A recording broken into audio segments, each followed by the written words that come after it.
विवाह के बाद जहाँ मैं गई थी वह छोटा सा कस्बा नुमा शहर था और नया नया जिला बना था। वहाँ के सांसद पुराने धाकड़ नेता थे और उन्होंने विकास के नाम पर उस छोटे से कस्बे में कई फ्लाईओवर बना दिए थे। मेरे ननन नंदोई भी वहीं थे।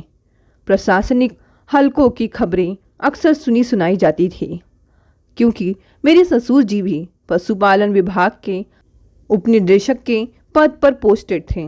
बातों बातों में पूर्व एसडीएम और उनकी पत्नी की भी बातें, अरे ये तो रीना दी है। अरे हाँ, यही तो थी वो। आप जानती हैं? नंदोई जी आश्चर्यचकित थे।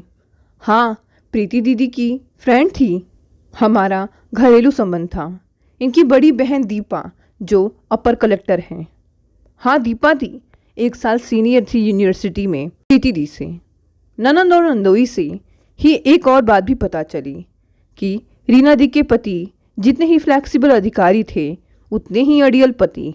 उनके घर में नौकर चाकर, माली, आने जाने वाले कर्मचारियों से जो बातें निकल आती थी उनसे उनका चरित्र किसी अनसिक्योर्ड साइको व्यक्ति का लगता।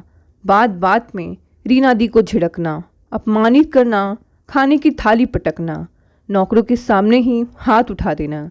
कई बार पार्टी इत्यादि में डार्क मेकअप के बावजूद उनके चेहरे के निशान छुप नहीं पाए थे।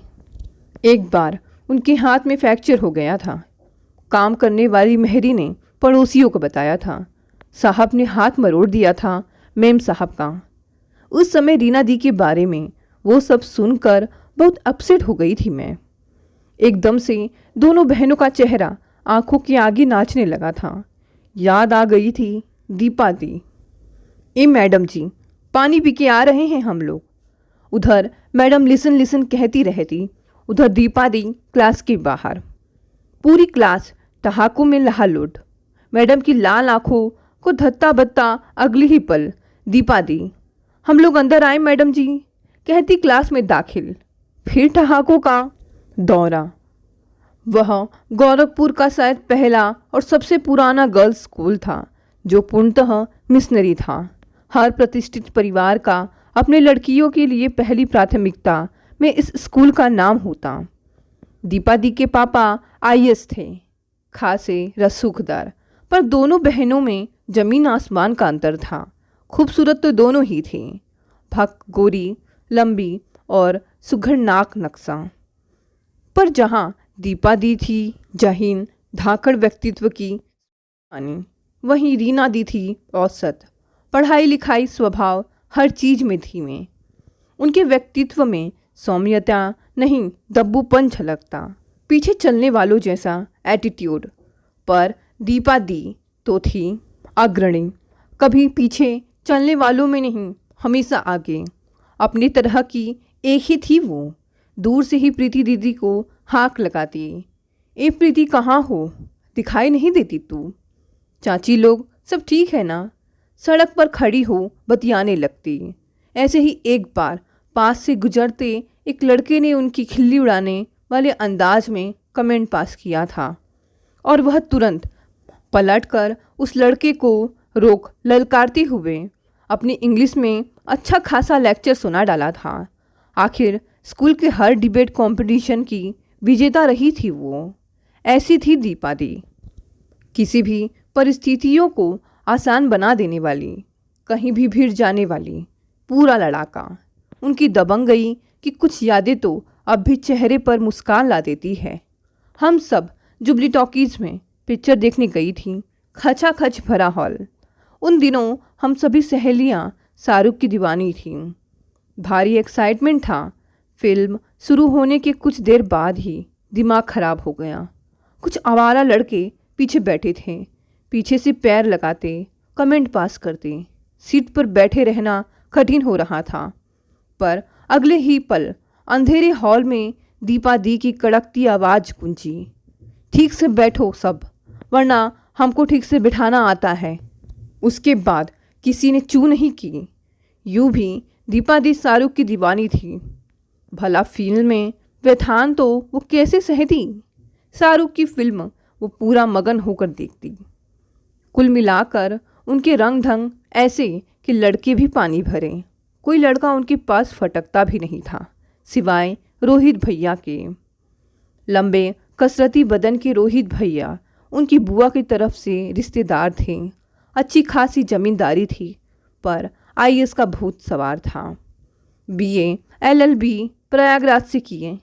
अभी और भी कई साल रहते वहाँ पर। पिताजी का देहांत हो जाने से उन्हें गोरखपुर वापस आ जाना पड़ा। फिलहाल उन्होंने एमए में दीपा दी के साथ ही दाखिला लिया था। दीपा दी के लिए उनकी आंखों में स्नेह गाहें बगाहें छलक सा जाता था, और इस छलकने को वो रोक नहीं पाती थी। दीपा दी भी उनके सानिध्य में बड़ी कंफर्टेबल रहती थी। विश्वविद्यालय में लगभग सभी ने मान लिया दीपा और रोहित जरूर जीवन साथी बनेंगे। दो बातें लगभग तय थी, रोहित भैया का आईएएस बनना और दीपा दी के साथ उनकी शादी। पर दोनों ही बातें शायद विधि को मंजूर नहीं थी। कई बार सामने बिल्कुल साफ दिखती चीज़ें भी दरअसल वैसी नहीं होती जैसी दिखती हैं। दीपा दी की शादी में हम सब गए थे, मैं और मेरी सहेलियाँ, प्रीति दी और उनकी सहेलियाँ, दीपा दी की क्लासमेट्स। पर रोहित भैया नहीं आए थे। दीपा दी गोरी और कहाँ जीजा जी बिल्कुल तवे का उल्टा। पीसीएस अधिकारी जैसी कोई बात व्यक्तित्व में भी नहीं थी। न चाहते हुए भी रोहित भैया का चेहरा आंखों के आगे आ जा रहा था। विवाह के बाद एक बार आई थी दीपा दी हमारे घर, पूरी छन बन बनी हुई, कलाइयों तक चूड़ियाँ, भारी साड़ी, पीले सिंदूर से भरी मांग, जेवरों से लदी फती। आते ही आलता लगे पांव उठाकर सफ़ेद चद्दर बिछे पलंग पर बैठ गई थी। अब मेरी शादी का कुछ खामियाजा आप लोग भी भुगतो ना। जब मल मल कर चादर का रंग छुड़वाओगे तब ना चाहते हुए भी हम याद आएंगे। अम्मा ने वो चादर वैसे ही उठा कर रखती थी। दीपा दी के आलता लगे पैरों की छाप को धुलने देने में उन्हें अब सगुन सा लगता था। आज भी शायद अम्मा के किसी पुराने बक्से में वो चादर जब की तस पड़ी हो। मेरी प्रीति दी की शादी रीना दी से पहले हुई थी। रीना दी की शादी में प्रीति दीदी दिल्ली से आई थी। उसी शादी में दीपा दी से भी मिले थे हम लोग। साधारण शादीशुदा लड़कियां जैसा एटीट्यूड था उनका पति और बच्चों में मगन स्त्री, उच्च अधिकारी पति, दो प्यारे बच्चे। पता नहीं क्यों मुझे दीपा दी का वो सुखी स्त्री वाला रूप भाया नहीं था। सच विवाह लड़कियों को खा जाता है पूरी तरह। दीपा दी भाने बिंदास बेधड़क लड़की जो हर लाइन की धज्जी उड़ाती थी। अपनी स्वतंत्र सोच, स्वतंत्र व्यक्तित्व, कैसे तो हाँ जी करने वाली औरत में तब्दील होती जा रही थी। इधर माँ और चाची लोग तो ठंडी सांसें भर रही थी उनके ठाट बाट देखकर। महेश जी ने अपनी दोनों बेटियों के लिए अफसर दामाद ढूंढे। राज करेंगी बेटियाँ, गाड़ी बंगला, नौकर चाकर, रुपया गहना। आखिर लड़कियों के लिए इससे ज़्यादा सुख आदमी क्या चाह सकता है। अम्मा लोग उसी ज़माने की थीं जब लड़कियां के लिए आईएएस पीसीएस लड़के मिलना मानो उनके भाग जगना। इंजीनियर डॉक्टर भी ऊंची हैसियत वालों के लिए रिजर्व थे। हम जैसे मध्यम वर्गीय परिवारों की लड़कियों के लिए प्रोफेसर, बैंक कर्मी, जमाता मिलना ही बड़ी बात होती थी। फिर बीच बीच में कुछ वर्ष चुपचाप चले गए। हाँ, गोरखपुर आने पर प्रीति दीदी मुझे लेकर दीपा दी के घर जरूर जाती थी। कभी दीपा दी आई हो तो उनसे मुलाकात हो जाती, कभी रीना दी से भी। अक्सर ऐसा होता कि रीना दी और प्रीति दी कमरे में बंद हो जाती, मुझे बोरियत होती। आखिर बच्चों के साथ कितनी देर मन बहलाती। फिर रीना दी की मम्मी का घुमा फिरा कर मेरी शादी की बात पूछना भी मुझे नहीं सुहाता था। अब शादी में देरी हो रही थी तो मैं क्या कर सकती थी। पापा देख तो रहे हैं। सब लड़कियों की तरह एमए करते ना करते मेरी शादी नहीं हो पाई तो कौन सा आसमान फट पड़ा। यूँ भी देख रही हूँ इन सभी शादीशुदा औरतों को, सब की सब यूँ हो गई हैं मानो शादी से पहले उनकी ज़िंदगी किसी दूसरे जन्म की बात हो। रीना दी से मिलकर आने के बाद प्रीति दी क्यों गुमसुम सी हो जाती थी, अब इतने वर्षों के बाद जान पाई। प्रीति दीदी कितनी बकबकही थी, ऐसा अम्मा कहती। पेट में पानी नहीं पचा सकती ये लड़की, पर अपनी सहेली की बात कैसे तो पचा गई थी। लेकिन रीना दी क्यों सहती थी? अपनी बड़ी बहन से कुछ सीखा उन्होंने। शादी के 14 सालों के बाद पीपीएस क्वालिफाई किया था उन्होंने। ये खबर मैंने भी सुनी थी और उनके लिए संतोष से भर गई थी। आजकल के बच्चे वैसे कुछ मनचाहा कर लेने पा लेने पर कहते हैं ना, चमक कर, यस, वैसे ही कुछ अनुभूति हुई थी मुझे दीपा दी को लेकर। लगा था मैं भी बच्चों की तरह जोश से बोलूं, यस। ये हुई ना बात। बेटे के स्कूल का वार्षिक उत्सव था। वहाँ दीपा दी चीफ गेस्ट थी। स्कूल के इनविटेशन कार्ड पर उनका नाम था। वह इस शहर में है मुझे पता था, पर इतना बड़ा शहर, और फिर पतिदेव का स्वभाव ऐसा था। मेरे मायके तरफ की परिचितों से मिलने मिलाने में उन्हें कोई रुचि नहीं। विवाह के बाद लड़कियां बदल जाती हैं, ये तो खूब सुना है, पर क्यों बदल जाती हैं इसकी दीक्षा और विवाह के बाद बखूबी मिल गई थी। उनका मुझे इस तरह पुकारना और फिर बेहद आत्मीयता से हाल चाल पूछने लगना आसपास खड़े लोगों को न सिर्फ हैरान कर रहा था, बल्कि अचानक से बेटे के स्कूल में मैं महत्वपूर्ण बन उठी थी।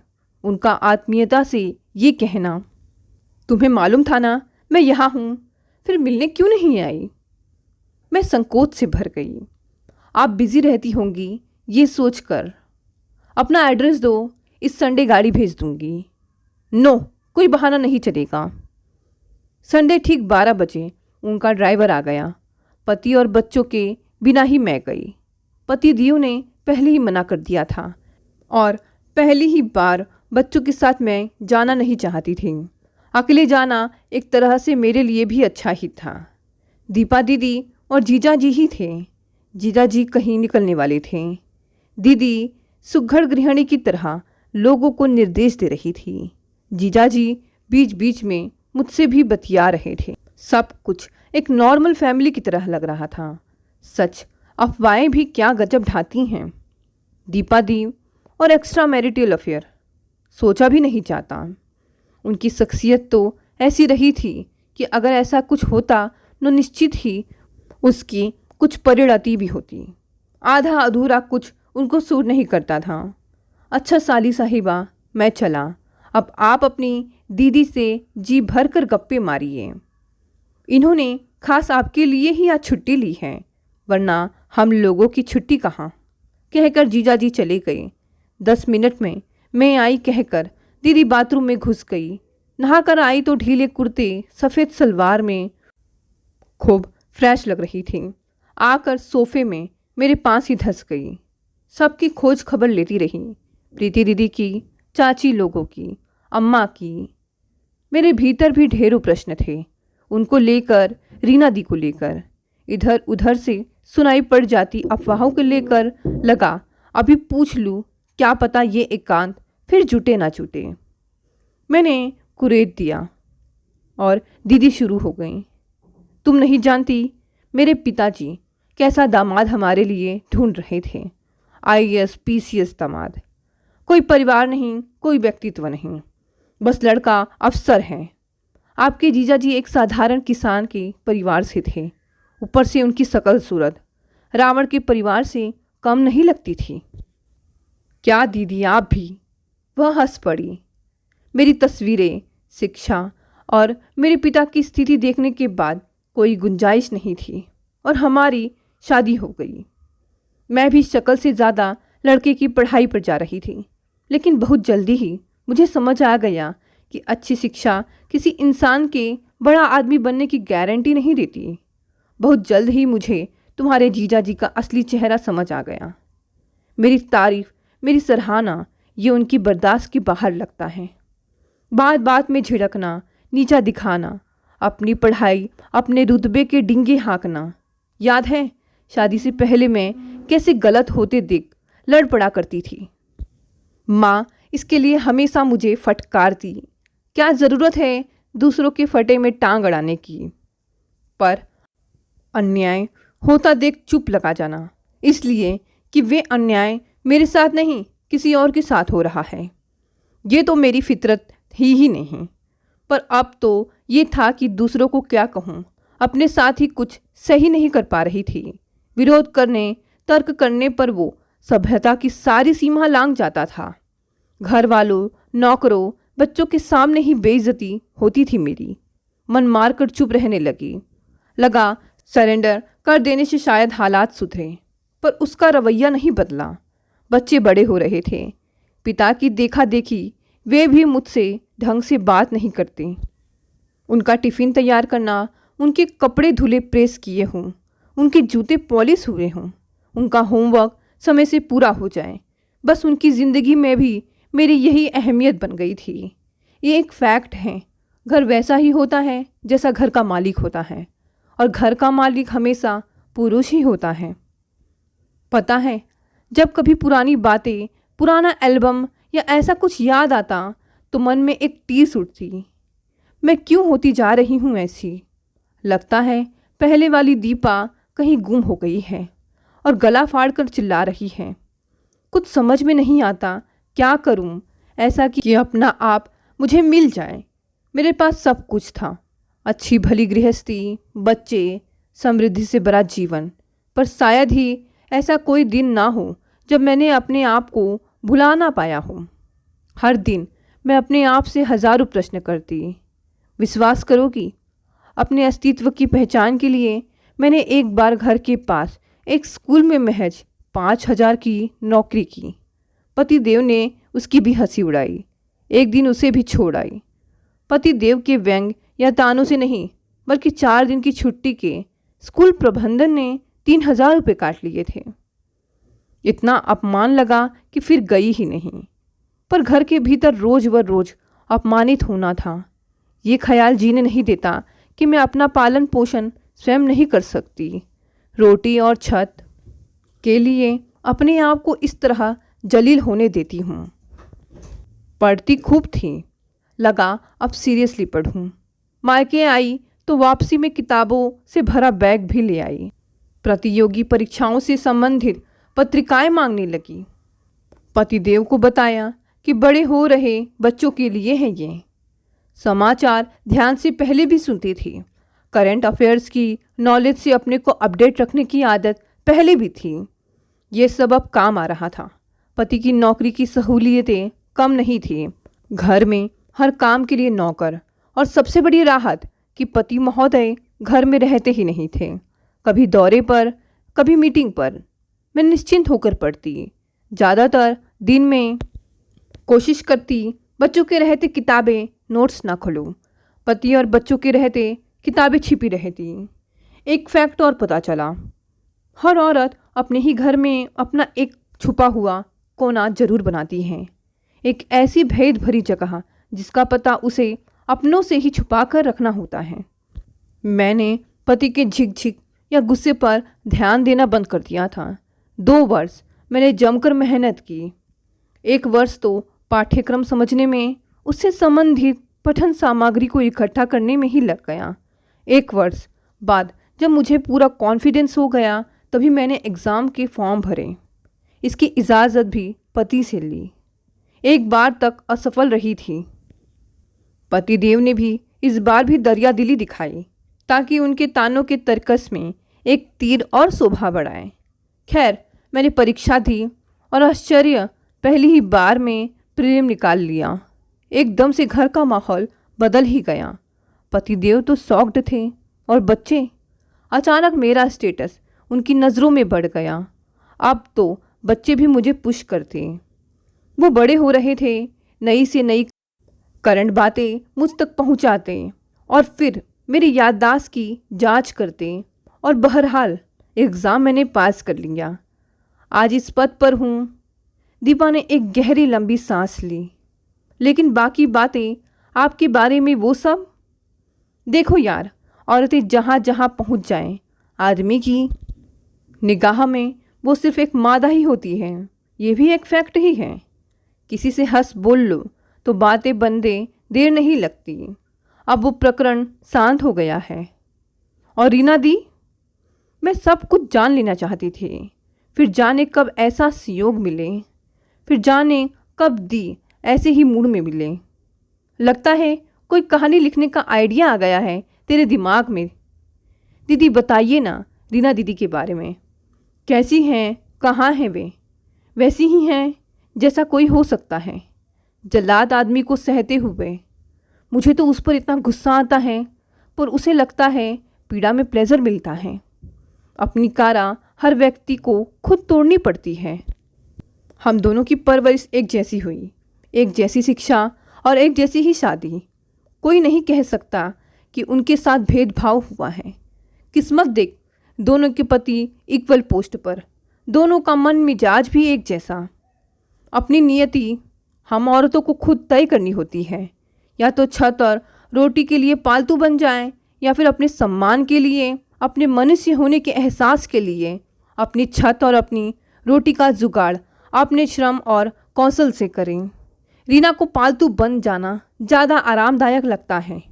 क्या हुआ जो कभी कभार पति ने 2-4 तमाचे जड़ दिए, या बाह मुरेड़ दी, या चेहरे पर पड़े काले निशान छुपाने के लिए एक्स्ट्रा मेकअप करना पड़ा। दीदी, आप हमेशा से मेरी रोल मॉडल रही हैं। आपको सैल्यूट करने को जी चाहता है। रीना दी के लिए उदासी महसूस करने के बावजूद दीपा जी के जज्बे के प्रति आदत भाव व्यक्त करने से मैं खुद को रोक नहीं पाई। आखिर कितने होते हैं ऐसे जो स्वयं को साबित कर पाते हैं। अरे मैं अकेले नहीं हूँ जो शादी के 15 साल बाद अधिकारी बनी हूँ। मेरे साथ ही ट्रेनिंग में शिवानी जी हैं। उन्होंने भी शादी के 16 साल बाद ये परीक्षा पास की थी। बस हमारी कहानी में डिफरेंस ये था कि मैंने पति की प्रताड़ना के विरोध स्वरूप इधर का रास्ता अपनाया और उन्होंने पति के सहयोग और प्रोत्साहन से। तो यार, इस दुनिया में हर तरह के लोग हैं। अब अपनी किस्मत ही धोखा दे जाए तो किसे दोष दें, कहकर वह मुक्त हंसी हंसती थी। आज भी उनकी वो हंसी, उनके वो फैक्ट याद करके मेरे होठ मुस्कुराहट में फैल जाते हैं।